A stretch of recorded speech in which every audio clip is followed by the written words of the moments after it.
London Bach Society is the UK's premier Bach society founded by Mr. Paul Steinitz in 1946, who was the organist of St. Peter's Church, Dulwich Common. The society focuses on Get Back to Bach in its original form, organizing various recitals through its 75 years of history, with a particular emphasis upon Bach's vocal works. Imperial College Chamber Music Society is a student society for classical music activities at Imperial College, London, and today we are delighted to welcome the head of London Bach Society, Artistic Director Mrs. Margaret Steinitz, to our program and have a conversation with Chinese students who love Bach's music, discussing London Bach Society, Johann Sabastian Bach, and Bach in the young generation.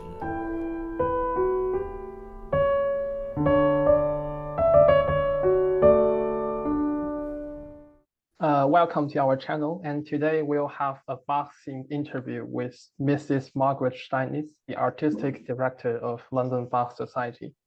I'm Bausner, the former president of Imperial College Chamber Music Society and also a Bach lover. And we are also delighted to have Caizhi with us, a famous uploader in Bilibili specialized in Bach's keyboard music. Very good. Hello, I am a college student from South China Agricultural University and a Bach lover. I am a Bach enthusiast as well. I'm upload video related to Bach's keyboard music performance, and I am delighted to join today's talk.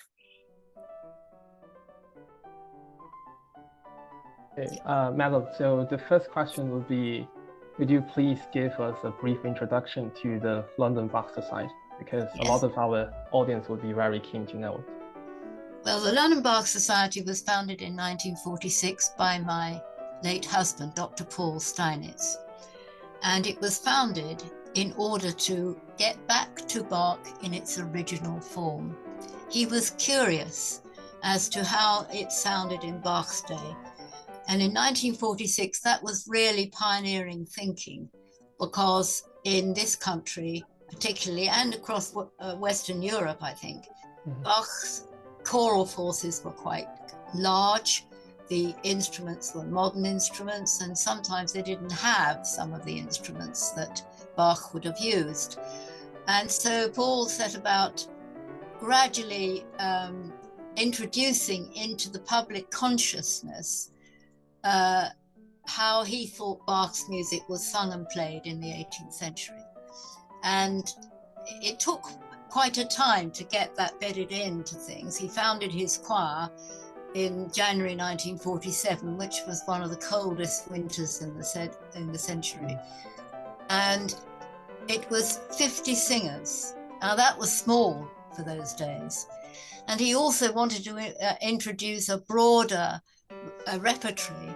I mean, the Brandenburgs, the two Passions, one or two cantatas, and the motets were sung in this were performed in this country. And in fact, a scholar called W.G. Whitaker had written a famous book on the cantatas before the Bach Society was founded. So there were sort of, what Paul did was to put water on seeds that needed to germinate in order to encourage them to germinate. They used to sing at the beginning their Bach in English or in Latin. For example, Jesu meine Freude was sung in Latin. But in 1950, which was the Bach bicentenary year, we decided it was time we sang Bach's music in the original German. That was unpopular at the time because it was only a few years after the war, and there was still a considerable amount of anti-German feeling, but he persevered. If you knew my husband, who should be sitting here talking to you now, but he sadly is not, he would be telling you how passionately he felt about the power of music to help with reconciliation, healing, and so on and so forth. So from 1950, we sang our Bach in German. And then in 1958, the cantata cycle was begun, and it was the first complete cycle to be given publicly in this country. I've just forgotten the 1952 St. Matthew Passion performance. That was the first performance of this great work in its complete and original German form, and it became an annual event. And then 1958, the Cantata Project, which took us 30 years to do. And we finished it just a few months before my husband passed away. And in the cantata cycle, we phased in some Baroque instruments like the Baroque flute, the cornet, the sackbut, the violone as the main bass instrument, and the chamber organ for the keyboard instrument. I founded the festival in 1990 in memory of my husband, but in order to take his plans forward and to prepare for a new century. And we've been doing, except for this wretched virus, we've been doing an annual Bach Fest for 30 years. And I shall continue to do them. I think we're restarting next year. It's been so problematic this autumn, one way and another. So much better to keep our funds and to relaunch next year, which we shall do, including Bach Club meetings. I haven't forgotten about that. I think that's how we met Jerry at one of our Bach Club meetings. He came. Yeah, he told me about that. For another question is about you yourself. Like, why do you choose to work in a career related to Bach? Well, I first heard my first B minor when I was about 8 years old, and my local choral society was performing it, and I went along, and I found it pretty hard going. But fast forward a few years, I was at Goldsmiths and I met my future husband there. I always loved Bach's music, and at the time I was a student, the Telefunken series with Nicholas Harnoncourt and Gustav Leonhardt, are you familiar with those? On Teldec, it's the complete cantatas on period instruments and with reduced choral forces. I think King's College, Cambridge took part, the choir of King's College, Cambridge, did quite a few early recordings. And I loved them. I just loved the sound. Cantata 8, I can remember my first hearing Cantata 8, Liebster Gott. It was such a beautifully created piece, and it spoke to me. I think life being what it is, I eventually married Paul, and of course I was quite happily able to help him with his own career and to complete the cantata cycle. I saw that as my mission in life, that's why we were brought together, to help him with this vast project, which was incredibly expensive and so on. And I've never looked back. I've always enjoyed it. Bach is my favorite composer. He speaks to me in a way others don't. That doesn't mean to say I close the door on other composers, especially those who were influenced by Bach, like Stravinsky, for example. Yes, but my first experience was when I was about 8 years old, and we had a young singer come to our local concert venue called Janet Baker. Have you ever heard of Janet Baker? She was a famous mezzo-soprano. You look her up on wonderful, wonderful singer. She must be nearly 90 now, but we worked with her a lot, and she was just a wonderful, wonderful artist. But I heard her when she was just starting, and I was only 8 years old. So my first question is, there are many musicians and scholars related to this society who specialize in the rigorous study about Bach's music and his life. I am very interested that if they also try to compose some music with a Bach style, and what do you think of Bach's influence in the music composing in the modern world? Bach has been influencing composers ever since the 18th century. And in the present century, contemporary composers are still influenced by Bach's writing. That doesn't mean to say they repeat copious amounts of Bach's own creation in their own works. They don't, but they are influenced. And when, for example, we have did some commissions from Sir John Tavener, who's, I think, the best church musician. He sadly died some years ago now, John, but he wrote a piece we commissioned from him called the Introit for St. John Damascene. That's the 27th of March, I think. And in it is entirely inspired by the first four bars of Bach's Mass in B minor, those major chords. And what you experience during the course of the work is to how those four bars evolved until such time as they reached the last page, and you see the music featured in its original form. Since he died in 1750, with composers inspired by Bach, Mendelssohn, Schumann, Brahms. Listen to the Brahms motets, for example, magnificent pieces. And of course, the great Stravinsky, who we gave the first performance of his Canticum Sacrum in 1956, and Stravinsky was in the audience. Paul was too shy to go up and meet him, but he certainly was very, very impressed with our choir, which was very nice to hear. So long may it go on, because Bach's music has stood the test of time. It may not have been all that popular immediately after he died. It needed a few pupils to keep the flame alive somehow.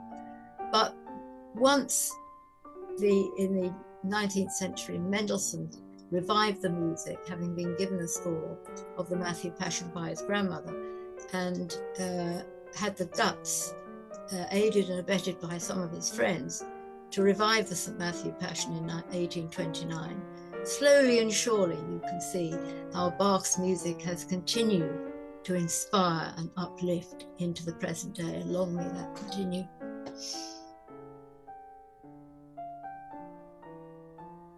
So may I ask another question, like where do you usually perform? Like in churches? Yes, in churches or in a concert hall like St. John Smith Square. It is suitable venues in London. For example, if we're doing secular music, like instrumental works, it might be fun to go to one of the city's livery halls, where they've got beautiful halls where you can perform in. Churches have the right feeling for performing Bach's music, especially if you're doing the cantatas. We have a spiritual home in the Priory Church of St. Bartholomew the Great in West Smithfield, which is 900 years old next year. And we also go to perform Bach in Handel's parish church, St. George's, Hanover Square. So Bach eventually meets Handel spiritually in that church. And we have good friends who enable us to turn the churches into a concert hall and stick notices up and all that sort of thing, label seats. But it's worth the work. Yeah, I think like playing Bach in a church, it feels completely different when like in normal concert hall. Like, yes, that's it. Absolutely right. Yeah, like last Sunday I went to a concert with two harpsichords playing the Brandenburg Concerto in Aachen. It feels quite different when like you hear it from like large concert choruses. If you go to Leipzig, that's what they do. I mean, it's the Nikolai and Thomas Kirsch that have the largest concerts. But they also use other venues associated with Bach for secular works, chamber music and things like that. It does make a difference because you're giving people the total experience, aren't you? Bach's music, vocal music, was written for performance in a church. Therefore, if people are sitting in a church listening to it, it gives them what I call the total experience. And it does make a difference. It's difficult for people to think that it does make a difference, but it does. And we have a lot of favourable comments about that after performances. So you are right, my friend. Yeah, I agree. So, like, what kind of events do you plan to hold, for example, next year or in the near future? I want to do a celebration of Bach's the 300th anniversary of his taking up the position at the Thomas in St. Thomas's. I should correct myself over that, because the appointment to Leipzig that Bach took up in 1723 is an appointment made by the city, not by the church. What Bach was required to do, and it was quite a rigorous interview process, is to provide a new cantata for each Sunday in the church year, to provide music for secular purposes. When he was director of music at Zimmermann's Coffee House, for example, where a lot of his instrumental music was performed, and some Telemann and some Handel, it was for the townspeople to enjoy, even though they came to the churches. It was a wholly secular occasion, and he was able to perform the coffee cantata there, for example. They used to meet on Friday night in Zimmermann's Coffee House, which had a large room for 150 people, and Bach with his students made music, and there was lots of chat and coffee drinking and all that sort of thing. And that was part of his post as cantor of Leipzig. And some of the cantatas were performed in the Nikolai Kirche, where the balcony musicians' gallery is much smaller than the Thomas Kirche. It still is today. And some were performed in the Thomas Kirche. And indeed, a better example of that is the first performance of the St. John Passion, which was given in 1724 and performed in the Nikolai Kirche. A lot of people think it was the Thomas Kirche. It wasn't. It was originally planned to be in the Thomas Kirche, but somebody noticed that it wasn't the church's turn, it was the Nikolai Kirche's turn. So what they did was up sticks and moved to the Nikolai Kirche and gave the performance there. And then in the second version of the John Passion, that was given in the Thomas Kirche. So you can see how he utilized the facilities of his post to do his job, basically. I hope we can do some cantatas that he wrote for 1723 and put his professional life, because that's what it was, into perspective, and to tell people a little bit more about the environment in which he worked. He didn't compose in isolation in an ivory tower somewhere. He was a very human being. But we always have great fun. I've got a wonderful orchestra made up of wonderful musicians, very able, very proficient on their Baroque violins and their Baroque oboes and so on. So I count my blessings, but we shall do something, and we shall do a Bach Club next year. Yeah, that sounds very exciting. Thank you. Next year, yeah. Perhaps the next question is about Bach's keyboard music. Yes. Although I don't know, I know you are not like mainly focused on keyboard music, but because probably a lot of the audience are really like interested in the piano pieces, or not piano, like keyboard music, like the Goldberg, the Well-Tempered Clavier. So do you think like how's the relationship between the Bach's keyboard music and its choral work? Oh, but very close relationship. But because Bach's music is, now some people will disagree with me with it, but I've always believed that Bach's music is instrumental in type. I'm a singer, and I used to sing the cantatas, and you used to ask yourself the question, where on earth do you breathe? Well, if you're playing the keyboard, you don't necessarily have to do a sharp intake of breath. But if you're a singer, you do, because Bach is writing instrumentally, even for the voice. I do believe that. Not everybody does, but I do. I'm comfortable with believing that. It's the 300th anniversary this year of the Well-Tempered Clavier, and I've got my copy here. And the first piece I learned, the first piece of Bach that I learned, was the C major prelude and fugue at the beginning of Book 1. Yeah. You will know that quite well. And it looks disarmingly simple. So does the fugue look disarmingly simple if you sit down and work. But it's actually a very difficult piece to do properly. It sounds very good on the piano, actually, doesn't it? And if you really want to have a solid entree to Bach's keyboard works, that's a very good prelude and fugue to choose. I would also include the organ works, and they're very close to vocal music because very often Bach has written a chorale prelude you later find in a cantata. All Bach's music works closely together.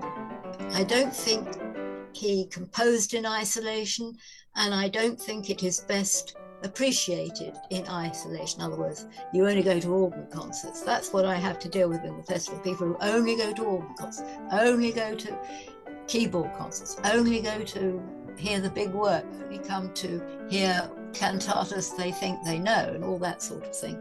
And in fact, a Bach scholar in our country who I admire very much, and that's John Butt, who has a wonderful group up in Scotland, he made a very good case for the concept of the concert that Bach would put on would be a mix of an organ prelude and fugue, a piece of instrumental music, a cantata, and so forth.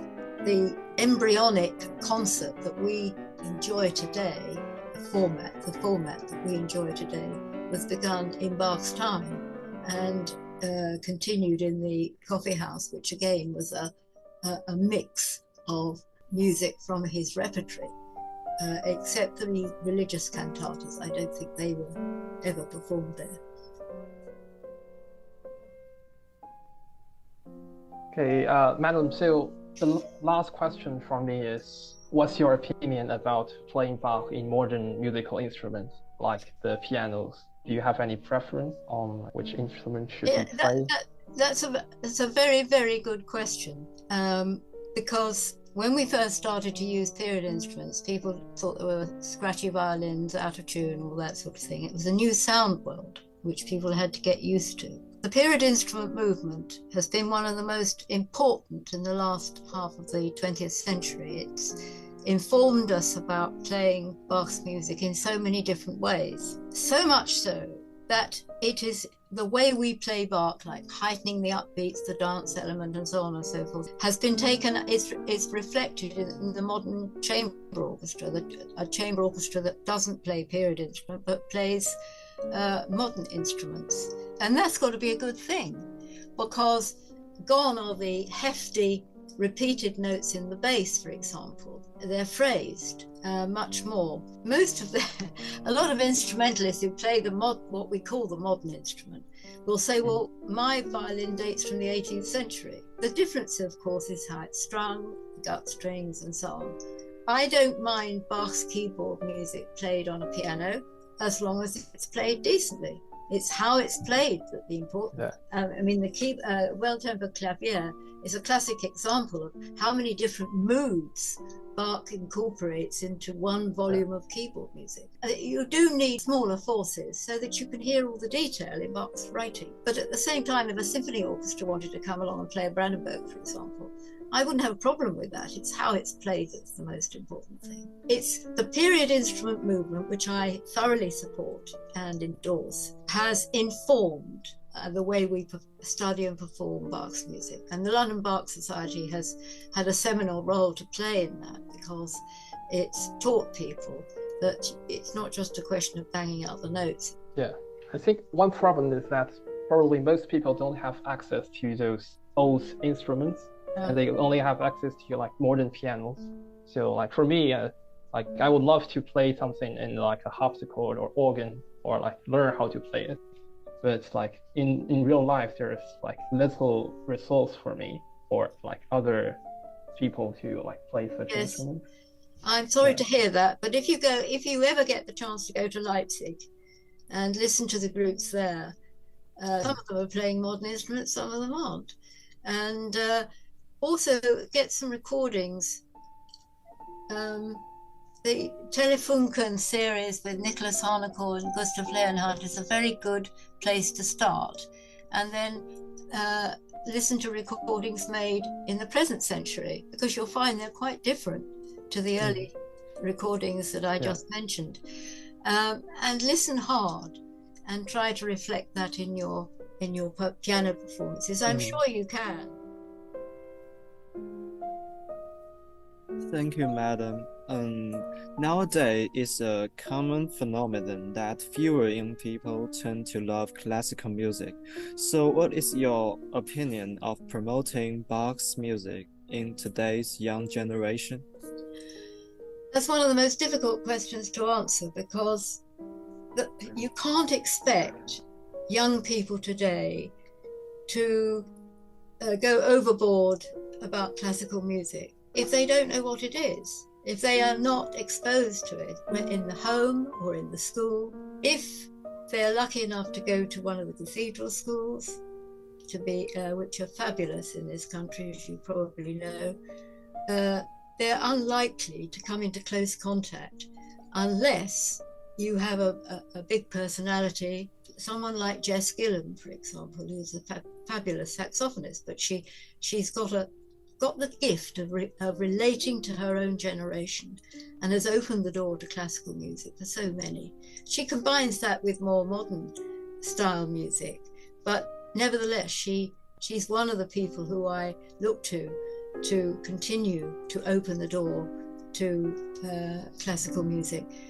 It's because also a lot of the composers that we adore, whose music we adore and we understand because we've probably grown up with it since we were young children, is about dead composers. And young people today like to be in contact with a live musician, whether it's a performer or composer, because naturally they can relate to that person, they can talk to them in a language that's common and all that sort of thing. So we have a real task on our hands to keep the music that we've grown up with alive and to justify its importance by not making the young people feel they've got to like it. They're compelled to like this music because we tell them it's wonderful. They've got to come to it naturally, but what we have got to do is open the door and combine the music of Bach with, like we've done at the Bach Club in the past, combine it with other music. We had the Art of Moog at the Bach Club a few 2 or 3 years ago, playing Bach on synthesizers. And it was absolutely beautiful. And it really engaged the young audience, because if you come to Bach Club concerts, I don't have any trouble with getting rid of the seats. I know they're free tickets and all that, but that doesn't mean to say you're going to fill the house. And at the end of that particular concert, the sounds they produced on those synthesizers, which is a facility that young people know about these days, far more than my generation does. At the end of the concert, they rushed up to the musicians to ask more about the pieces, how they played the instruments and so on. And the net result was Art of Moog played Bach's music in its original form, but not using the instruments that Bach would have been familiar with. What the students wanted to know is where could they go to a concert to hear the same pieces, but played on the instruments for which they were written. And I think that's a result.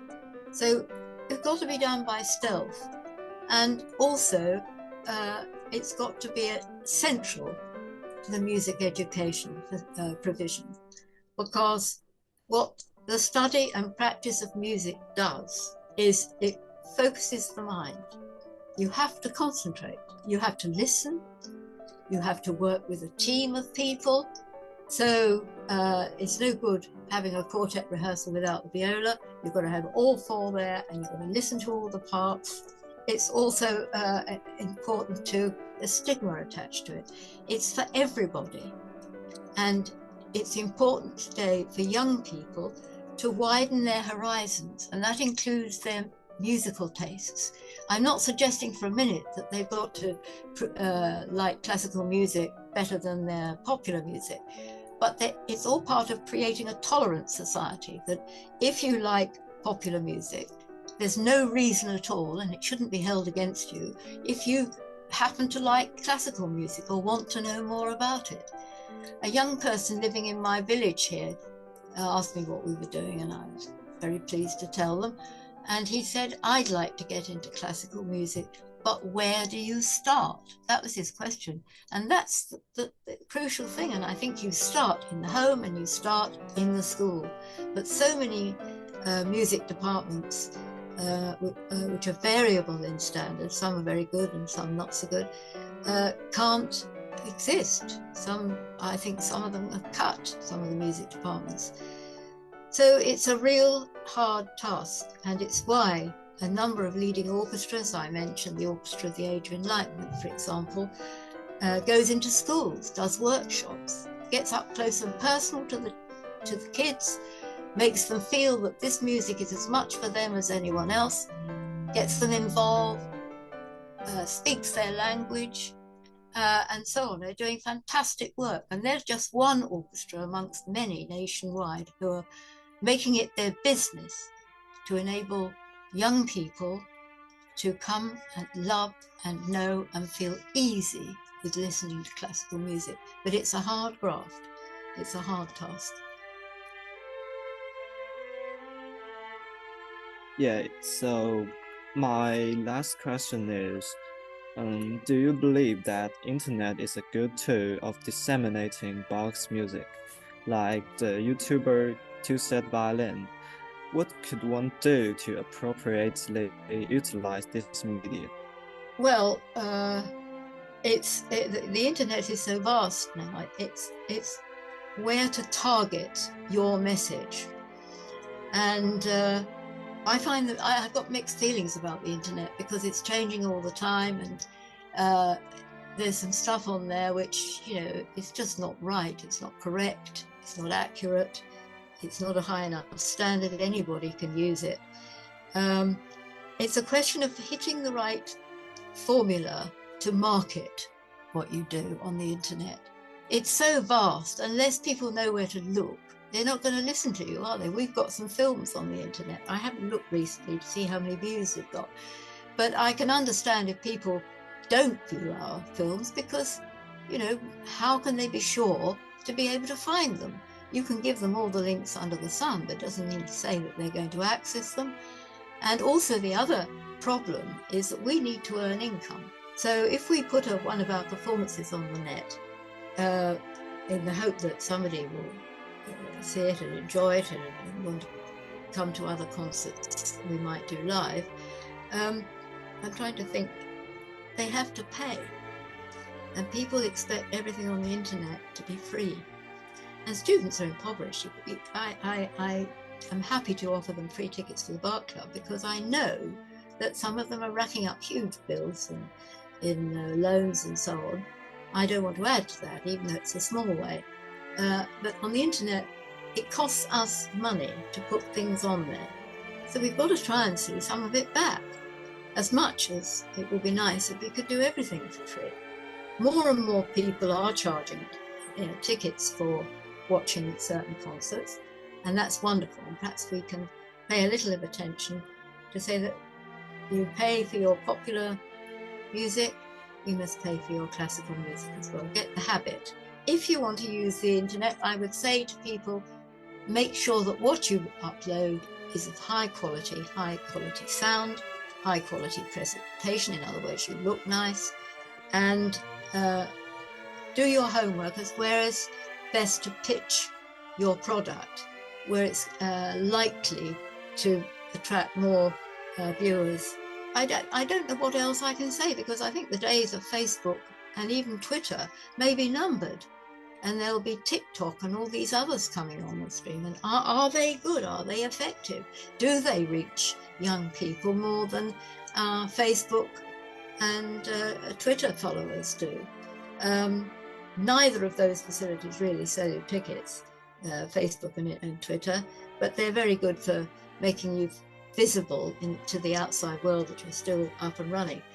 But you will probably know far better than I will which aspect of the internet we should use or we should do. Do you agree with me that it's quality and that it's a professional presentation, even if you're doing it for love, even if you're an amateur? There's nothing wrong with that, being an amateur, not getting paid for it, but to give your viewing public the best you can. You're giving the best music, so give it the best presentation. And it's worth taking a bit of time over.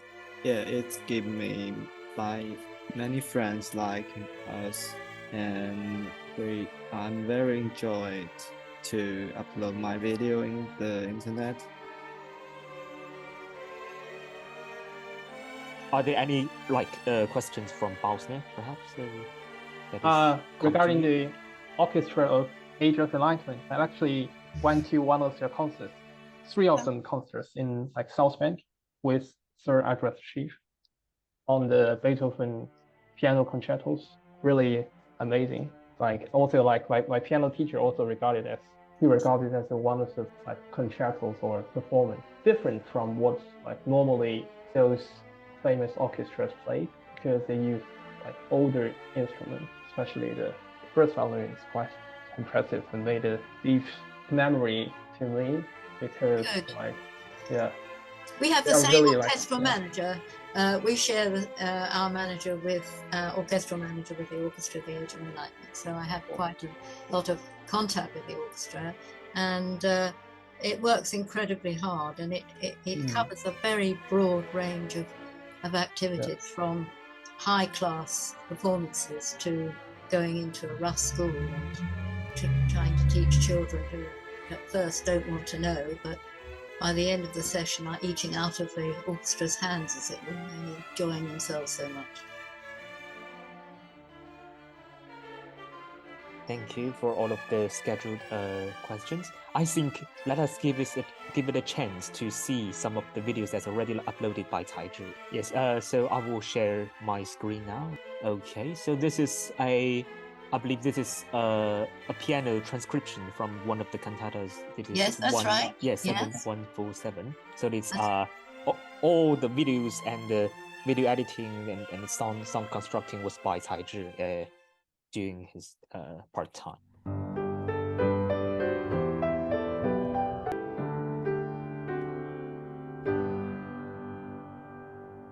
I believe this is an example of what Taizhi is doing on this Chinese platform.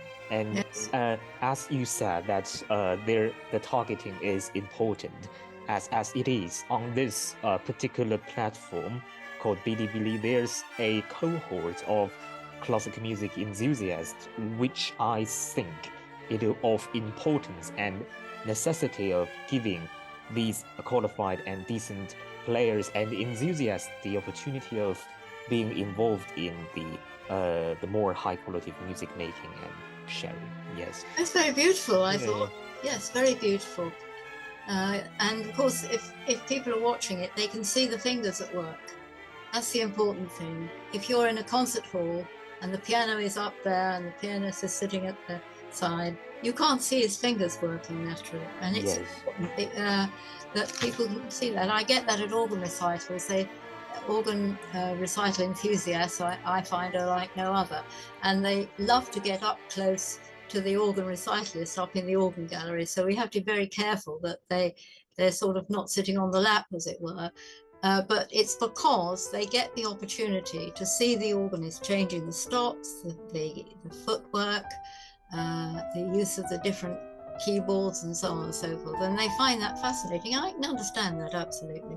It's just for the performer, it's not much fun if you suddenly are playing away and there's behind you comes a member of the public who wants to watch you play. That's rather disconcerting, but I can understand why organ buffs, as we call them, behave in that way.